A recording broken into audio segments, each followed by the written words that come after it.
What's up, everyone? Welcome to another episode of Hockey Island, and guess what? The Islanders lost last night to the Rangers 4-3. It was a tough loss last night against the Rangers, but you know what? The Rangers always show up. I mean, every time we've played them this season, it's been a tough game. Honestly, I'm not surprised. However, the Islanders needed to do a little bit more before the end of the game. Let's start right off the bat with the referees, because you know what? They actually did play a part in the loss, because that call on Anders Lee interference was incorrect in my opinion. I don't believe that was interference at all. Georgiev was not touched. I looked at the replay maybe 5 times. Georgiev was not touched. Kind of says it all. I mean, really what has to happen is he has to be affected by the interference for the puck to go in. He wasn't touched. He was nowhere near the save anyway, so it shouldn't have been interference. What can I say about this game? I mean, it was a great game from the get-go, and the Islanders came out firing like crazy in the first period. That first period was insane. And the funny part is we didn't get one goal that whole period. The Rangers, however, did score a goal with Artemi Panarin putting in a backdoor shot. Honestly, that was Leo Komarov's fault. He totally missed Panarin in the back end of the ice and just did not see it coming. So, you know, an easy goal for the Rangers. That's the way it goes. However, I'm going to talk about the second period because guess who scored? The new guy scored. Jean Pageau put one in. The guy's a rebounder.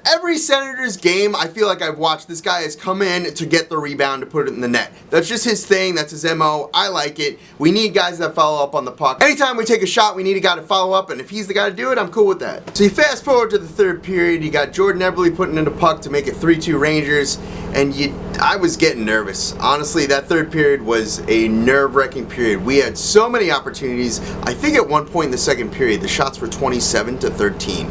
Like the Islanders, 27-13.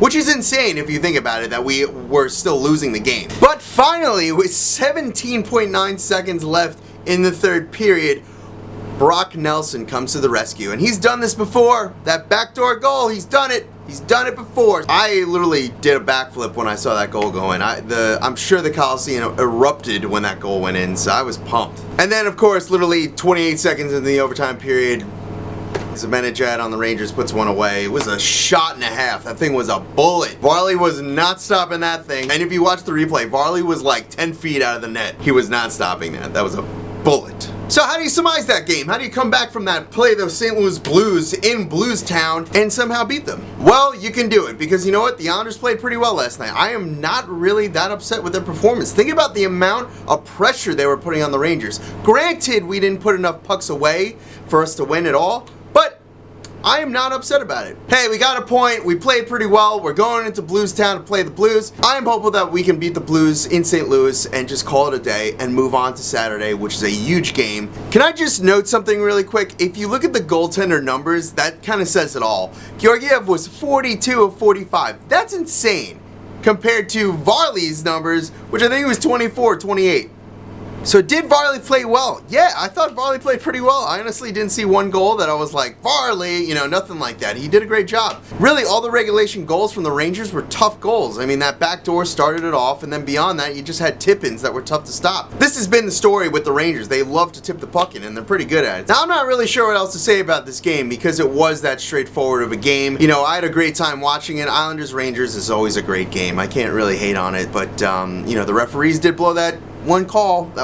Now, a lot of you were saying there was a bunch of other calls, which I agree. There was a lot of play-on kind of situations where the refs just kind of let it go. They treated it almost like a playoff game a couple times. Now, for Thursday, we have a lot to work on. However, I am hopeful. I know Andy Green is out day to day. I know we have other guys out day to day. And at this point, I believe we have enough on the defensive side to make up for Andy Green's absence. And hopefully, it's not a long absence. It's good for him to just take a breather and come back strong. So, guys, what are your thoughts on this one? I was a little confused at times. I was a little like, I don't know if I agree with a lot of the refs' calls, obviously. But I want to know your opinions on this, so shoot me some comments down in the section below. Always remember to like and subscribe, please, because I need some more subscribers. But thanks again for watching, as always. And always remember, this is our island.